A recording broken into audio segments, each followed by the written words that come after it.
Nós vamos abrir nossas Bíblias no livro do profeta Abacuque. Abacuque, capítulo 2. Abra a sua Bíblia, Abacuque, capítulo 2.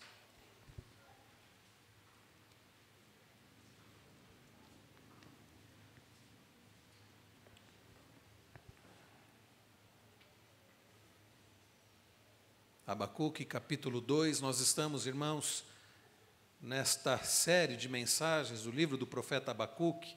Nós temos nessas últimas semanas nós estamos expondo este livro, estamos na penúltima mensagem. Se Deus permitir, domingo que vem, nós iremos concluir olhando para o capítulo 3, a oração tão conhecida e tão maravilhosa de Abacuque, mas hoje nós vamos olhar no capítulo 2. Na semana passada nós olhamos dos versos 1 a 5, nós vamos dar continuidade agora a partir do verso 6. Livro do profeta Abacuque, talvez você tenha um pouco de dificuldade. Abacuque é um dos profetas menores, está no finalzinho do Antigo Testamento. Se você ainda não encontrou, abra em Mateus, no Evangelho de Mateus, e vá voltando um pouquinho, que você vai encontrar o pequeno, mas tão precioso livro de Abacuque, assim como é toda a Bíblia preciosa, a palavra do Senhor. Abacuque capítulo 2, irmãos, hoje nós vamos olhar para os ais, os 5 ais contra o soberbo, contra a Babilônia, e uma mensagem também tão importante e oportuna para as nossas vidas. Abacuque 2. Eu farei a leitura, queridos irmãos, a partir do verso 6. Convido você a prestar bastante atenção. Não permita que nada agora o atrapalhe de acompanhar a leitura e a pregação da palavra do Senhor.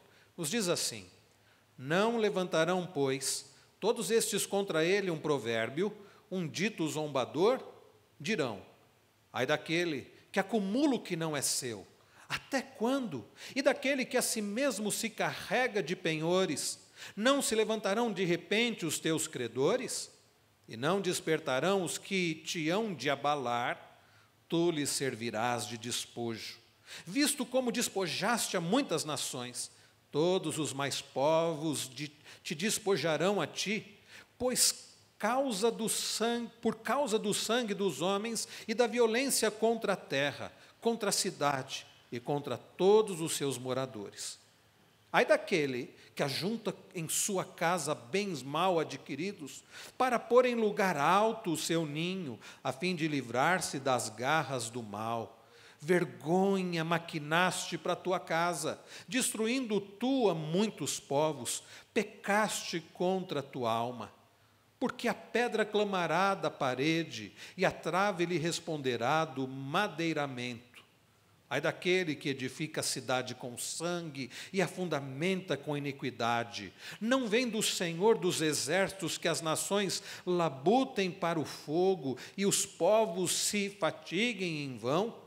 Pois a terra se encherá do conhecimento da glória do Senhor, como as águas cobrem o mar. Ai daquele que dá de beber ao seu companheiro, misturando à bebida o seu furor, e que o embebeda para lhe contemplar as vergonhas. Serás farto de opróbrio em vez de honra. Bebe tu também, exibe a tua incircuncisão. Chegará a tua vez de tomares o cálice da mão direita do Senhor, e ignomínia cairá sobre a tua glória. Porque a violência contra o Líbano te cobrirá, e a destruição que fizeste dos animais ferozes te assombrará, por causa do sangue dos homens e da violência contra a terra, contra a cidade e contra todos os seus moradores.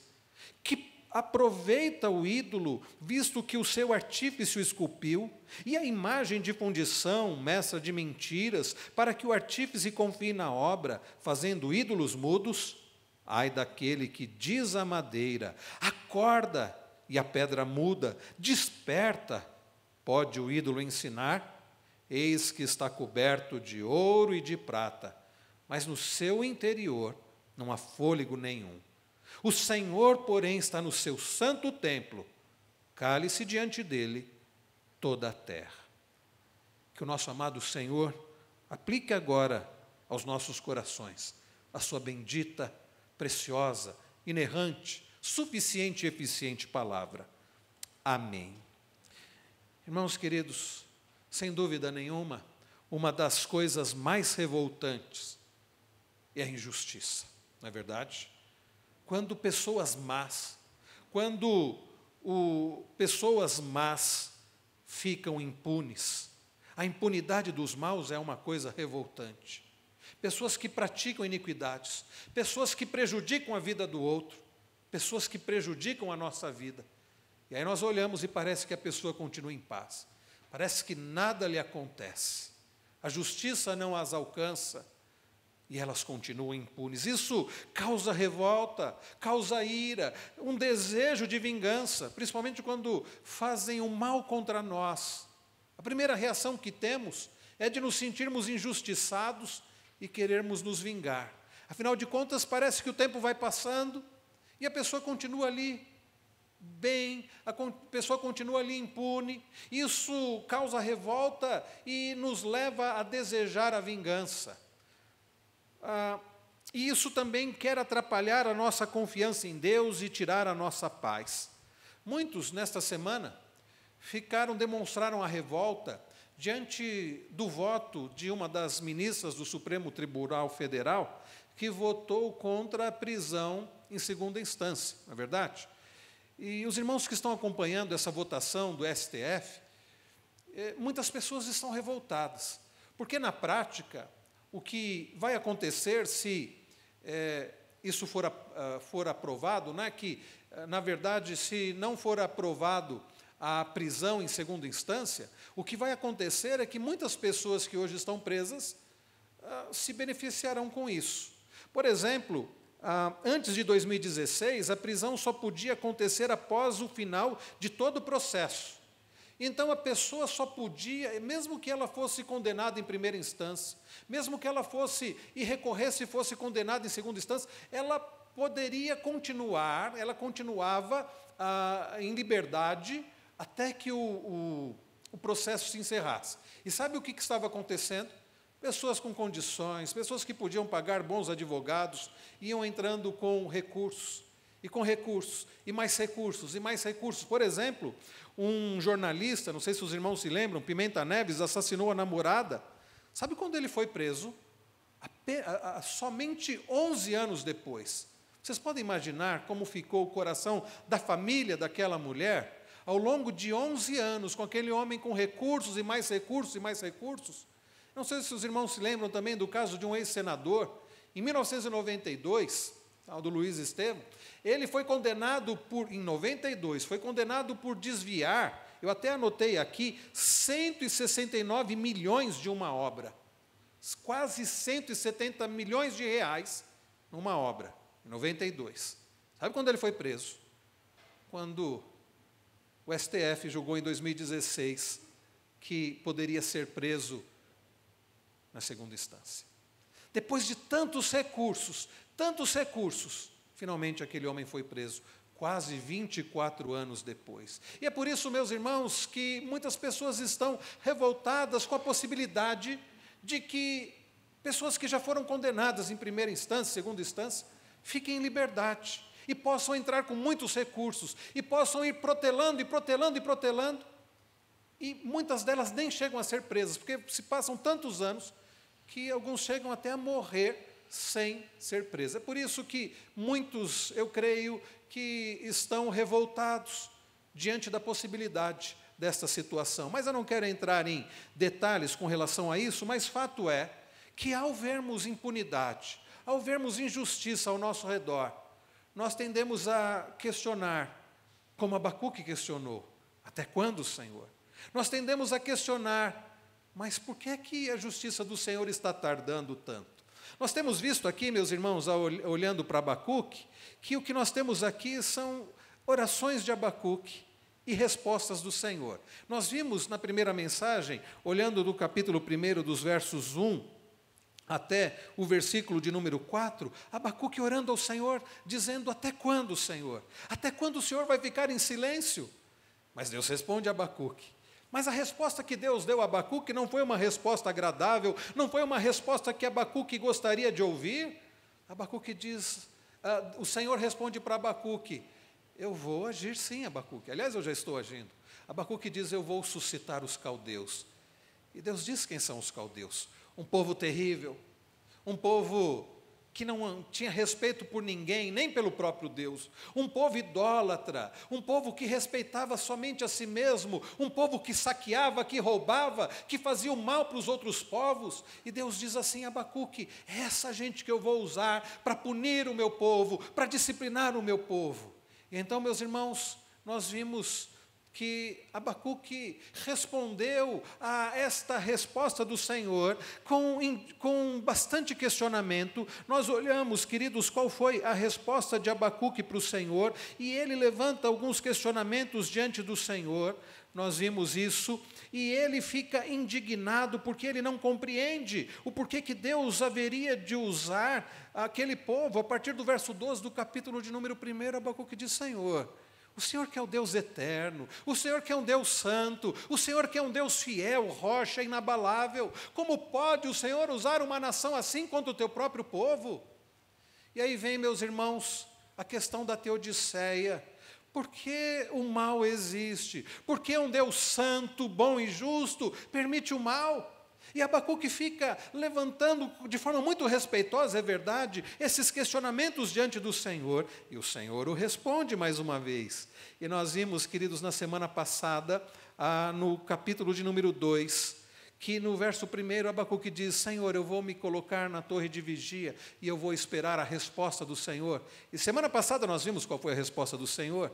Verso 2 em diante: o Senhor me respondeu e disse: escreve a visão, grava sobre tábuas para que a possa ler até quem passa correndo. Abacuque escreve em letras grandes essa mensagem. Não sabemos se Abacuque colocou na porta de sua casa, se ele colocou no templo, mas ele certamente escreveu aquela visão. Que visão era aquela? E nós vimos, meus irmãos, que Deus disse, porque a visão, verso de número 3, porque a visão ainda está para se cumprir no tempo determinado. Era algo, meus irmãos, que não se cumpriria imediatamente, mas estava próximo. Tanto é que ele diz: mas se apressa para o fim e não falhará. Se tardar, espera-o, porque certamente virá, não tardará. Deus, meus irmãos, começa a aquietar o coração do seu profeta, dizendo que ele faria justiça. Há até um ditado popular que diz que Deus tarda, mas não falha, ou que a justiça de Deus tarda, mas não falha. Na verdade, ela não tarda, tarda aos nossos olhos. Nós que somos tão limitados, que estamos dentro do tempo, mas o Senhor que criou o tempo, o Senhor que tem o tempo perfeito, Ele executa a sua justiça no tempo dEle, que é o tempo certo.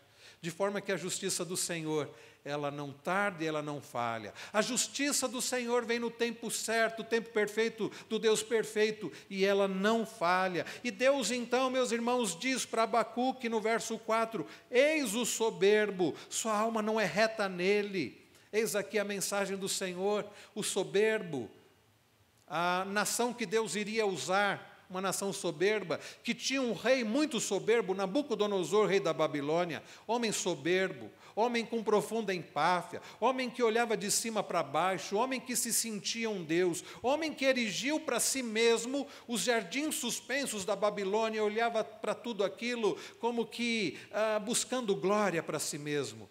Mas Deus diz, eis o soberbo, sua alma não é reta nele. E o que Deus diz mais, o justo viverá por sua fé.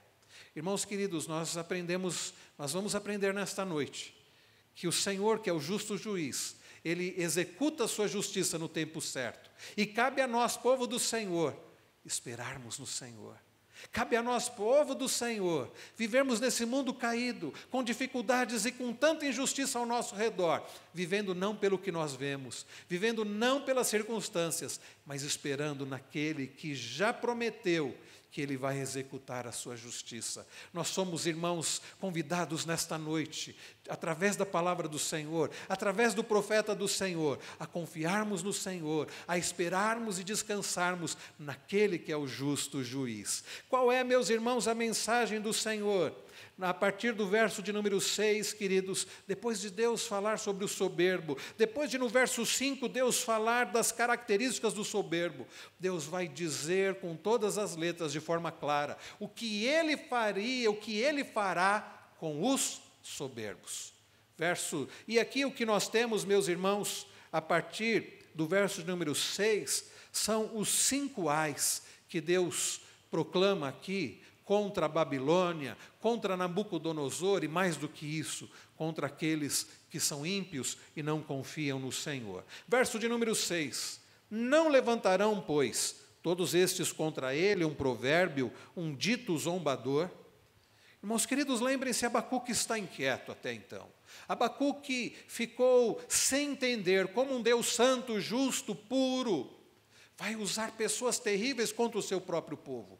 Mas Abacuque resolve esperar no Senhor, aguardar a resposta do Senhor. E agora, meus irmãos, o Senhor aquieta o coração de Abacuque e o Senhor aquieta os nossos corações nesta noite, mostrando que Ele vai fazer a sua justiça. Ouvi verso de número 1, meus irmãos, ele diz, aliás, me perdoem, queridos, me perdoem, voltando aqui para o capítulo 2, verso de número 6, ele diz, não levantarão, pois, todos estes contra ele um provérbio, um dito zombador? Quem vai se levantar contra ele? Que ele é este?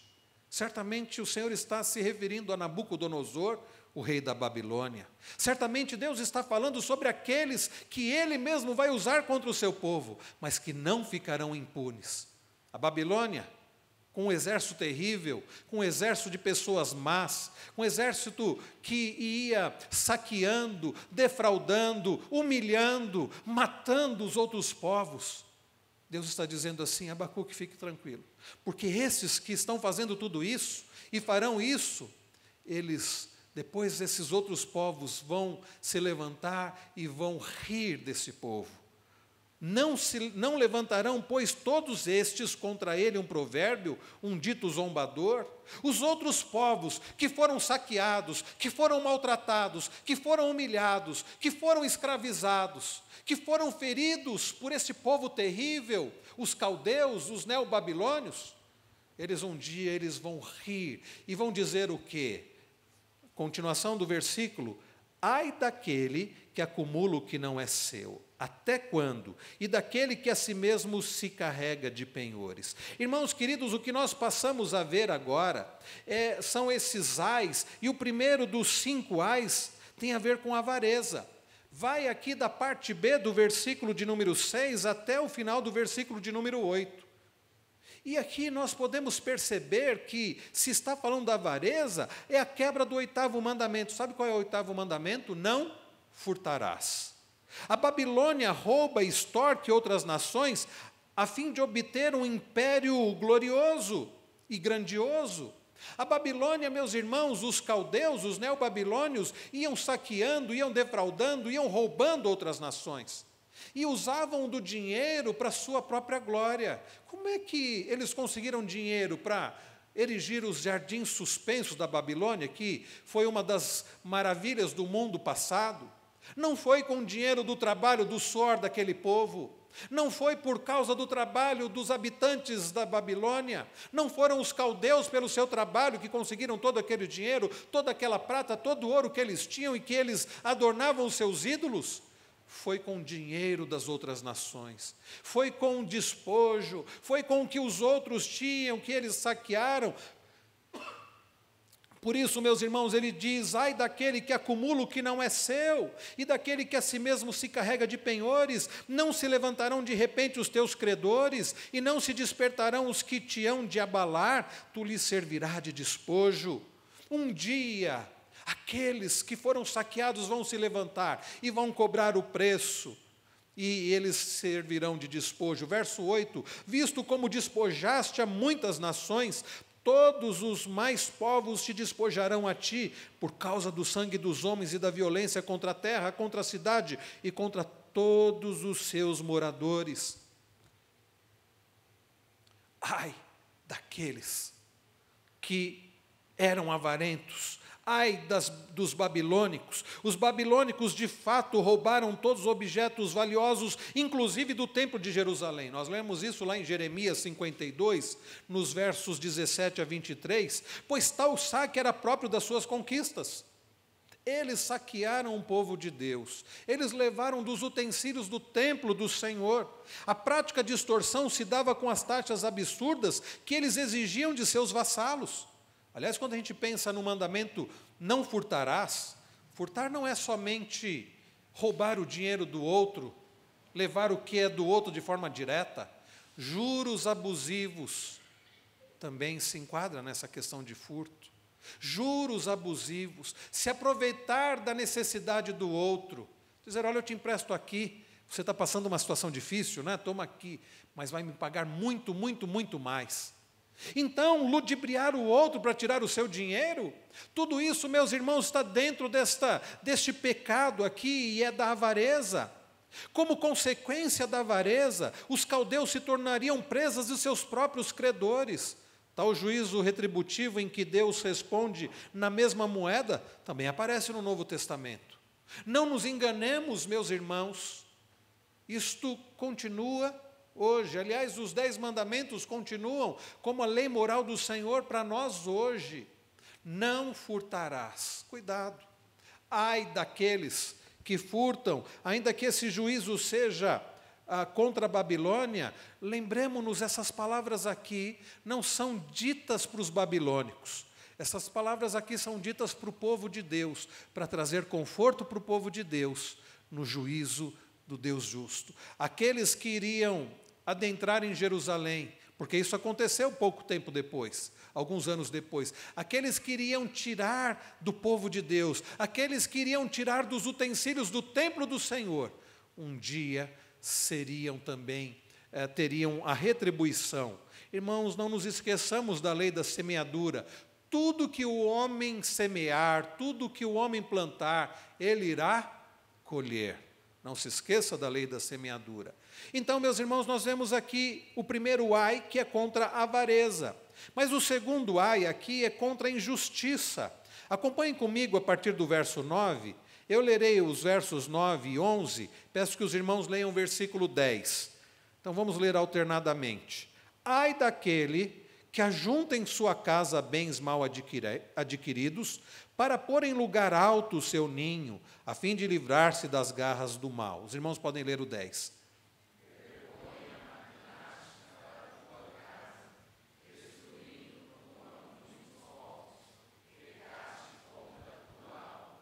Porque a pedra clamará da parede, e a trave lhe responderá do madeiramento. Aqui, meus irmãos, o ai do Senhor contra os babilônicos tem a ver com injustiça.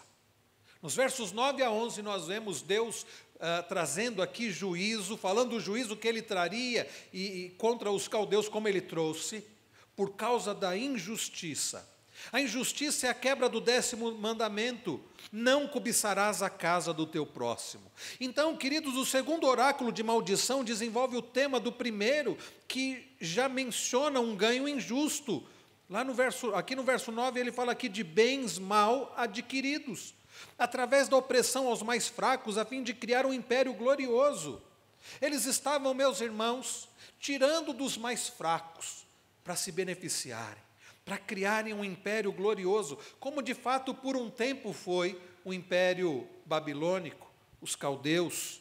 E o reverendo Hernandes Dias Lopes faz o seguinte comentário no seu livro: o desonesto peca contra Deus violando sua lei, peca contra o próximo violando seus direitos, e peca contra a sua própria alma, deixando-se corromper pela ganância.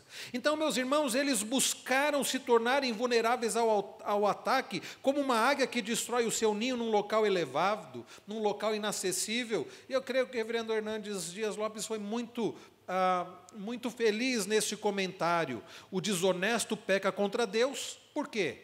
Ele viola a sua lei. Peca contra o próximo, porque ele viola os seus direitos, e peca contra si mesmo, contra a sua alma, porque ele se deixa corromper pela ganância. Cuidado com a injustiça.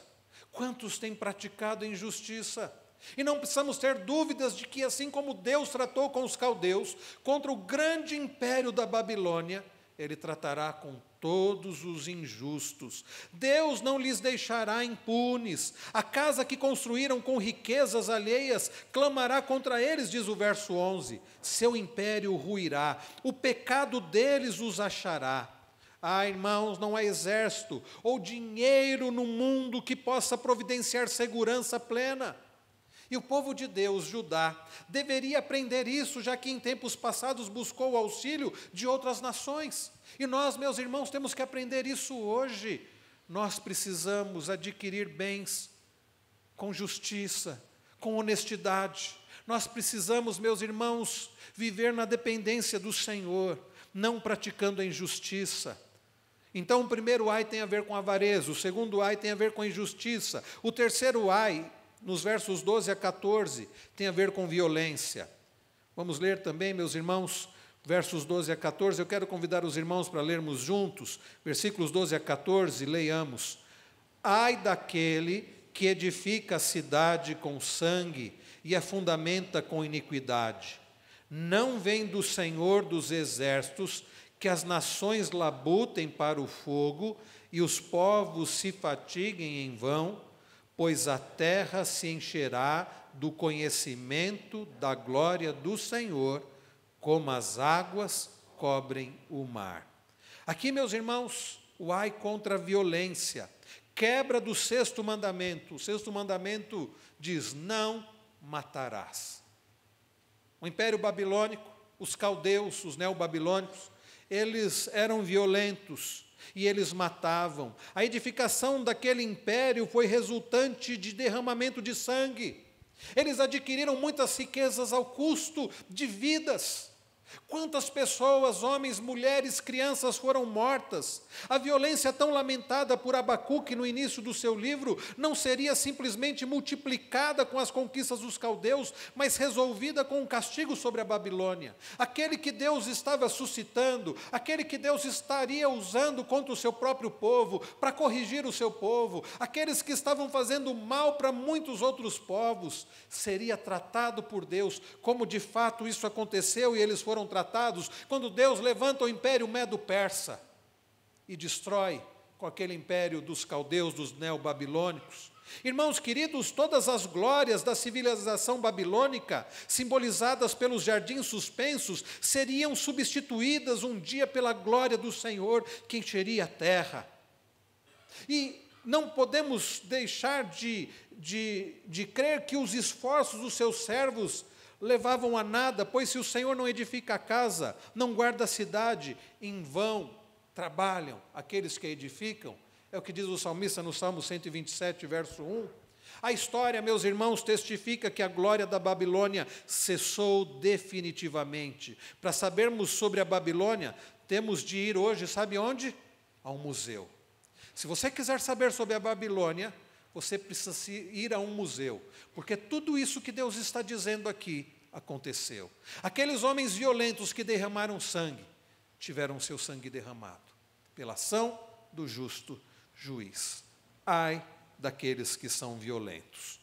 O quarto ai vai dos versos 15 a 17, tem a ver com a sedução, que é a quebra do 9º mandamento: não dirás falso testemunho contra o teu próximo. Acompanhem comigo aqui, meus irmãos, a partir do verso 15 a 17, eu lerei e peço que os irmãos acompanhem com atenção. Ai daquele que dá de beber ao seu companheiro, misturando a bebida o seu furor, e que o embebeda para lhe contemplar as vergonhas. Será farto de opróbrio em vez de honra. Bebe tu também e exibe a tua incircuncisão. Chegará a tua vez de tomares o cálice da mão direita do Senhor. A ignomínia cairá sobre a tua glória, porque a violência contra o Líbano te cobrirá, e a destruição que fizeste dos animais ferozes te assombrará, por causa do sangue dos homens e da violência contra a terra, contra a cidade e contra todos os seus moradores. A Babilônia tinha sequer algum respeito pela reputação e pela honra das outras nações. Eles não apenas eram violentos, eles eram inescrupulosos, eles não respeitavam nem homens, nem mulheres, nem crianças, nem idosos. Eles faziam mal a todos. E sua sedução é comparada à bebedeira. Ela funcionou como taça de vinho que embriagou outras nações, como está lá em Jeremias 51:1. Ela enganou outras nações e as conduziu à miséria e desgraça, como alguém que é capaz de seduzir o outro a se embebedar e se expor. Já ouviram essa história? A pessoa dá uma bebida para o outro, com má intenção. Às vezes coloca ali alguma substância na bebida, às vezes nem precisa disso, quando há um alto teor alcoólico. E quando o outro bebe, e bebe muito, ele fica fora das suas razões. E neste momento, aquela pessoa que o embebedou se aproveita do outro. Talvez para abusar sexualmente, como acontece, homens fazendo isso com mulheres. Talvez para saqueá-lo, como acontece também. Para fazer mal àquela pessoa. E isso defrauda a pessoa, envergonha a pessoa, humilha a pessoa. E o que os babilônicos faziam era isso, enganando outras nações, seduzindo outras nações, conduzindo outras nações à miséria e à desgraça. É isso que eles faziam. Como consequência da sua sedução, ao invés de ser enchida com glória, de ser vista com honra, a Babilônia seria embebedada e receberia o cálice da ira do Senhor, com vergonha, com humilhação. E foi assim que Deus fez com aquele povo, através do Império Medo-Persa. Foi assim que aconteceu com eles. Dr. Heber Júnior, no seu livro O Triunfo da Fé, comentando esse versículo, ele diz que o hebraico permite entender que sua bebedeira resultará em vômito, vergonha. Sabe a pessoa que bebe muito e depois vomita e passa vergonha, e fica caída e as pessoas olham e zombam, e a pessoa fica com vergonha? É assim que aconteceria. A ideia do hebraico aqui é que com os babilônicos aconteceriam isso. Dr. Lloyd Jones, já falecido expositor cristão, no seu livro do Triunfo à Fé, comentando esse versículo, ele afirma que grandes potências mundiais se levantaram e conquistaram por algum tempo, mas depois eles se embebedaram com o seu próprio sucesso. Isso lhes leva à ruína. Irmãos, louvado seja Deus, porque nós temos um Salvador que tomou sobre si o cálice da ira de Deus, para que nós nunca experimentemos desse cálice da ira do Senhor. Quantas nações se levantaram e caíram? Onde estão os caldeus, os babilônios? Onde estão, meus irmãos? Onde está Senaqueribe, o rei da Síria, que foi antes da Babilônia? Onde estão os assírios? Caíram. Onde estão os babilônicos? Caíram. Onde estão outros que se levantaram depois disso? Todos caíram, porque quem levanta e quem abate é o Senhor, quem está no controle da história é o Senhor. E o último ai tem a ver com a idolatria, vai dos versos 18 a 20. Eu quero convidar os irmãos para fazermos de forma alternada essa leitura. Eu lerei os versos 18 a 20, os irmãos lerão o verso de número 19. Que aproveita o ídolo, visto que o seu artífice o esculpiu, e a imagem de fundição, mestra de mentiras, para que o artífice confia na obra, fazendo ídolos mudos?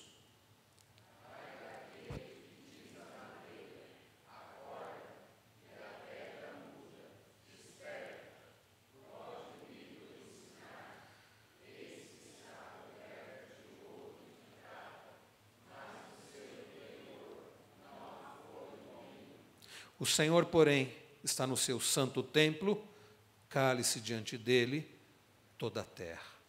Aqui, meus irmãos, neste último ai, no quinto ai, há uma palavra contra os caldeus, os babilônicos, por causa da idolatria, e a quebra do primeiro mandamento: não terás outros deuses diante de mim.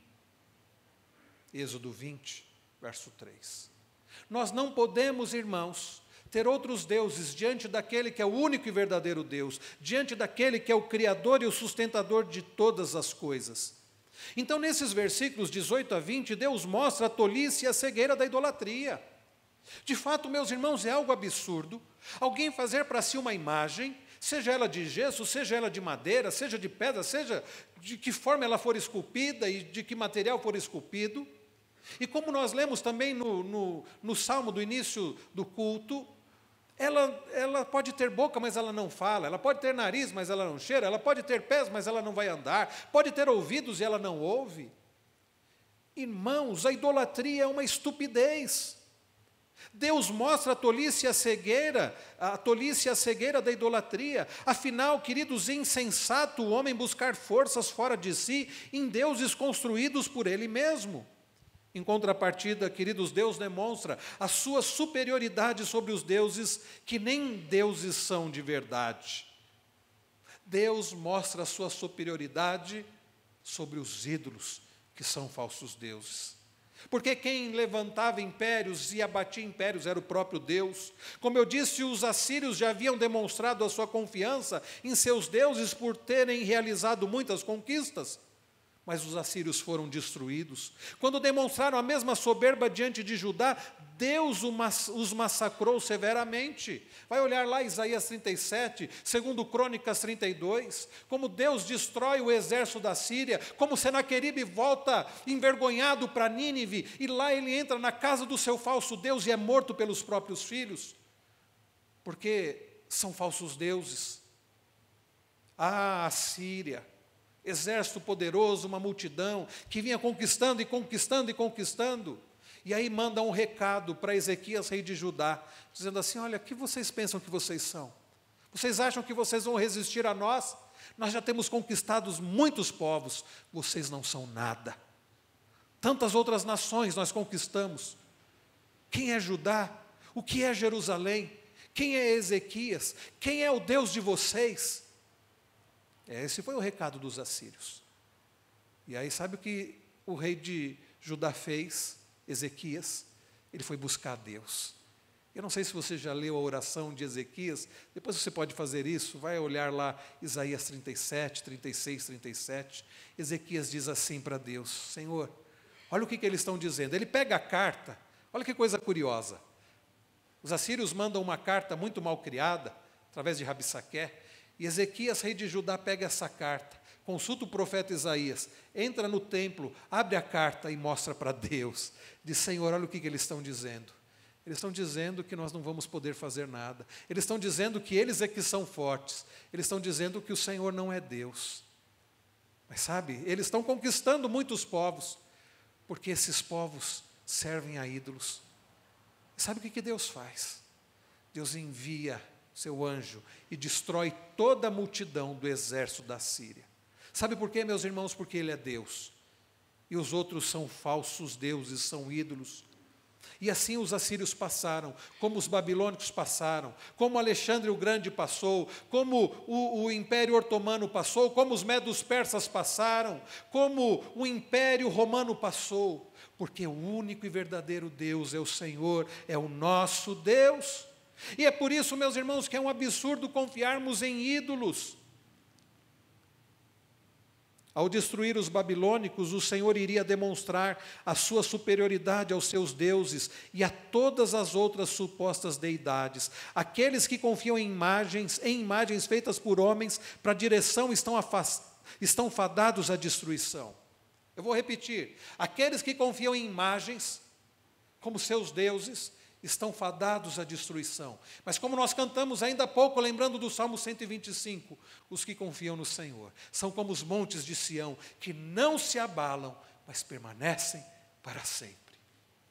Essas palavras de maldição contra a Babilônia confirmam o entendimento que Abacuque tinha acerca da santidade de Deus. De fato, meus irmãos, Deus odeia o pecado. Deus castiga severamente o pecado, seja o pecado do crente ou do ímpio, o pecado é sempre castigado de forma severa. Deus não se confunde quanto a quem é ímpio e com quem é justo, Ele os distingue para fins bem distintos. Como esta mensagem é importante. E vamos nos lembrar, eu quero dizer mais uma vez, essas palavras Deus disse para Abacuque, e Deus disse: escreve essas palavras, não para os babilônicos, não para os caldeus, não para aquele terrível povo, para aquele exército terrível, mas foi para que o povo de Deus, que sofreria nas mãos daquele povo terrível, soubesse que aquele povo terrível teria da parte de Deus, o justo juiz, a condenação justa. Irmãos queridos, nós começamos esta mensagem falando sobre as injustiças dos nossos dias. A destruição dos caldeus é apenas um vislumbre do assombroso juízo e vitória de Deus na consumação. Um dia, o Senhor vai trazer juízo sobre essa terra.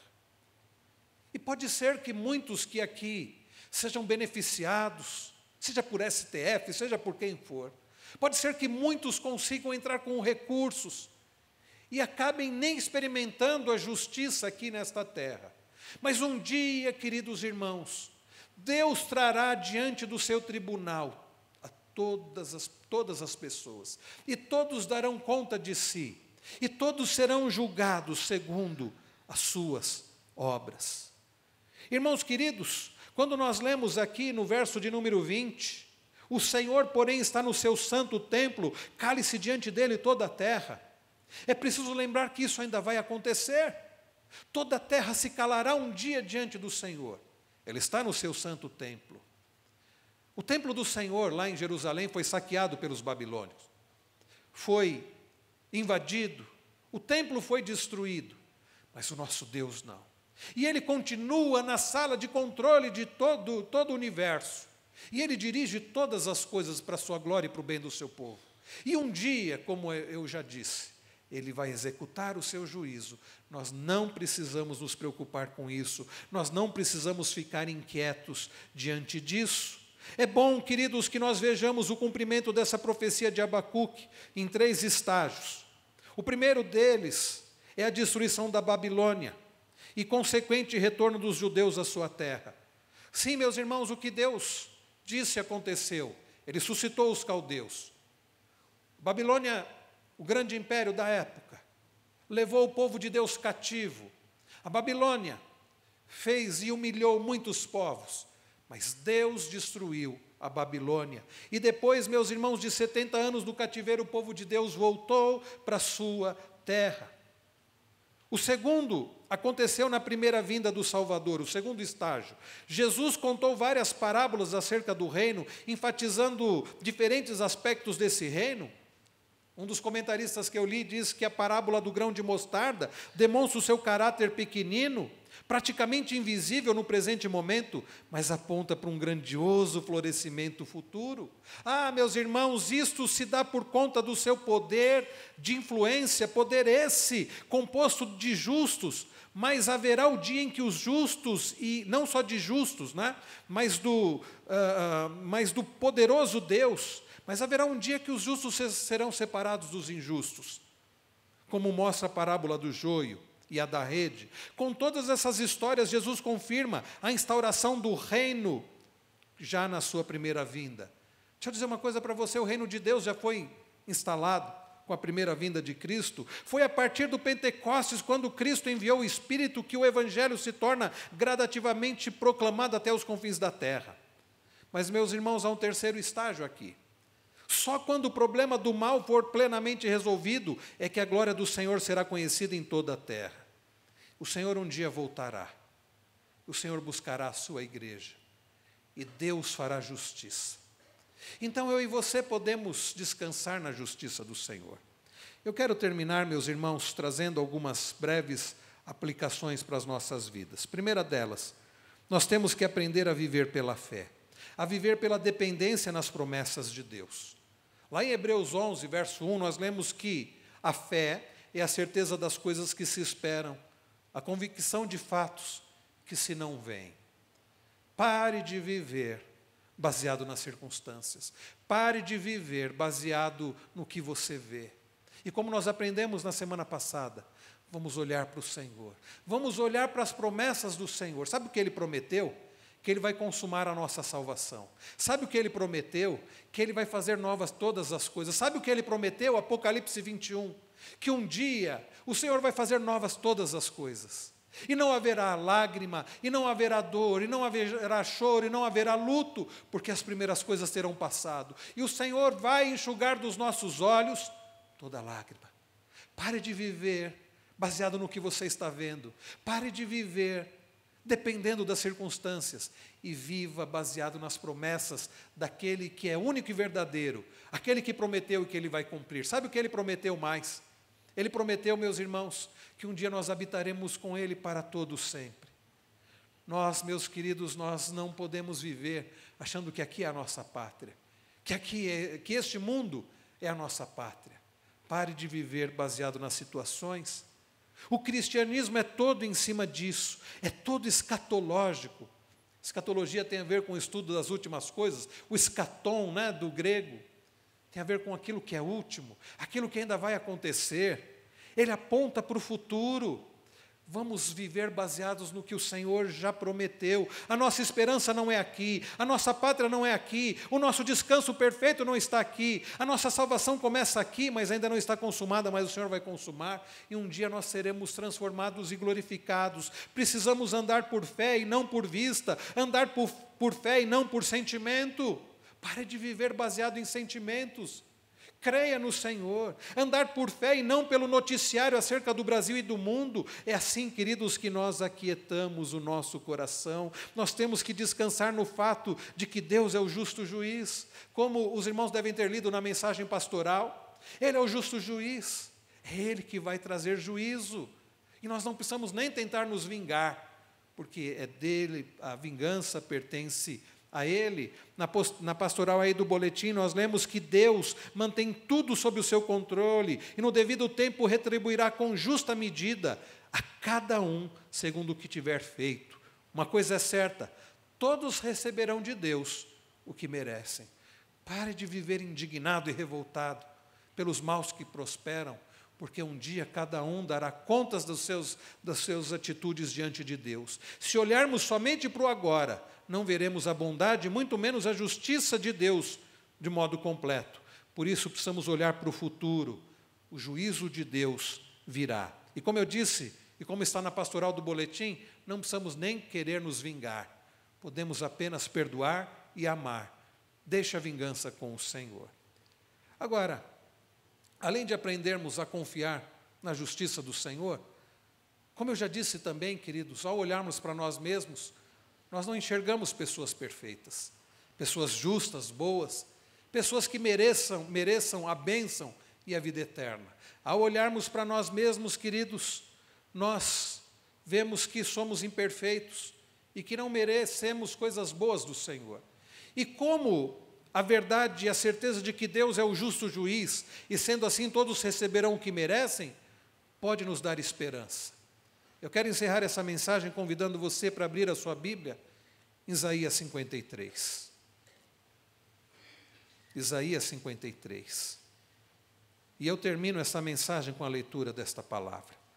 Como nós, pecadores, injustos e merecedores, podemos descansar no fato de que o Senhor fará sua justiça, e todos receberão segundo as suas obras.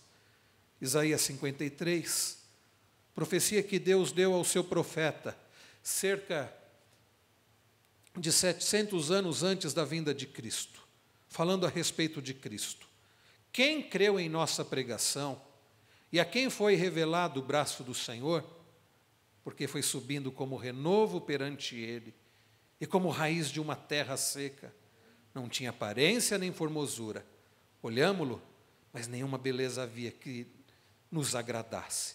Era desprezado, e o mais rejeitado entre os homens, homem de dores e que sabe o que é padecer, e como um de quem os homens escondem o rosto, era desprezado e dele não fizemos caso.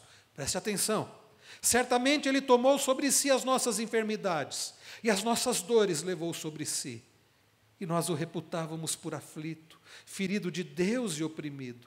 Mas ele foi traspassado pelas nossas transgressões e moído pelas nossas iniquidades.